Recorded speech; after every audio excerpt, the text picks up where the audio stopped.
بسم اللہ الرحمن الرحیم۔ آج ذی الحجہ کی پہلی تاریخ ہے 1429 ہجری۔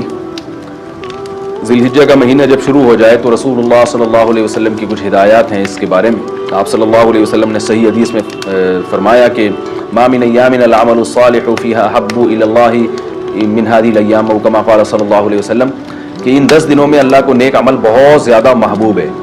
تو یہ جو پہلی تاریخ سے لے کے 10 تاریخ تک کے ایام ہیں، ان میں کوئی بھی نیکی کی جائے، روزہ رکھا جائے، تہجد پڑھی جائے، صدقات و خیرات کیے جائیں، یا کوئی بھی نیکی کا بھلائی کا کام کیا جائے تو اس کا ثواب عام دنوں سے زیادہ ملتا ہے۔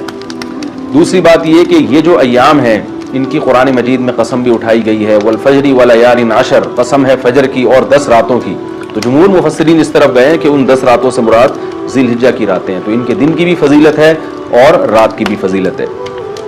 اور رسول اللہ صلی اللہ علیہ وسلم نے ان ایام کے بارے میں فرمایا کہ جس شخص کا ارادہ ہو، صحیح حدیث ہے، جس شخص کا ارادہ ہو قربانی کرنے کا تو اس کو چاہیے کہ ان دنوں میں اپنے ناخن اور بال نہ کاٹے۔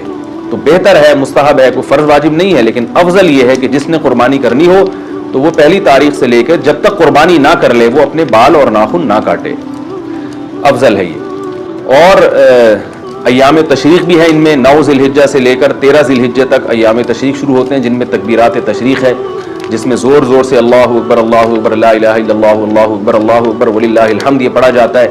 یہ بھی انہی ایام سے منسلک جو ایام ہیں ان کی فضیلت کی بات ہے۔